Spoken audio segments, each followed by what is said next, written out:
أعوذ بالله من الشيطان الرجيم. بسم الله الرحمن الرحيم. عم يتساءلون عن النبأ العظيم الذي هم فيه مختلفون كلا سيعلمون ثم كلا سيعلمون ألم نجعل الأرض مهادا والجبال أوتادا وخلقناكم أزواجا وجعلنا نومكم سباتا وجعلنا الليل لباسا وجعلنا النهار معاشا وبنينا فوقكم سبعا شدادا وجعلنا سراجا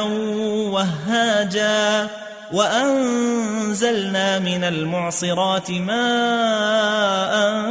ثجاجا لنخرج به حبا ونباتا وجنات ألفافا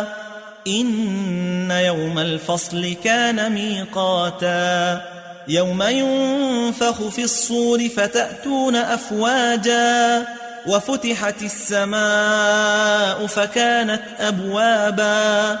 وسيرت الجبال فكانت سرابا إن جهنم كانت مرصادا للطاغين مآبا لابثين فيها أحقابا لا يذوقون فيها بردا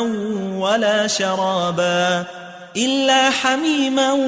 وغساقا جزاء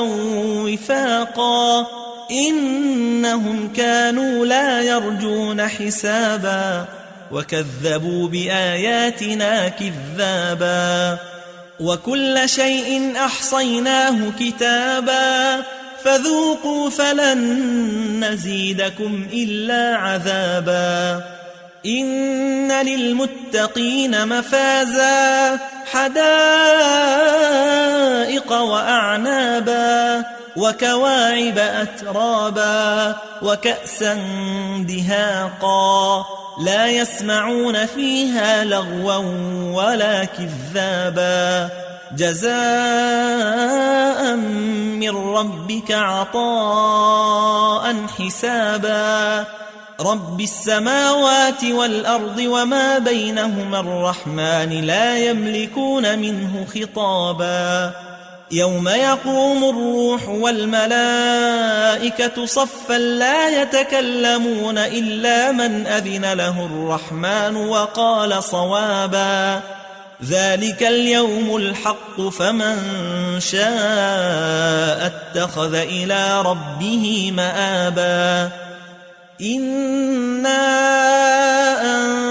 أنذرناكم عذابا قريبا يوم ينظر المرء ما قدمت يداه ويقول الكافر يا ليتني كنت ترابا.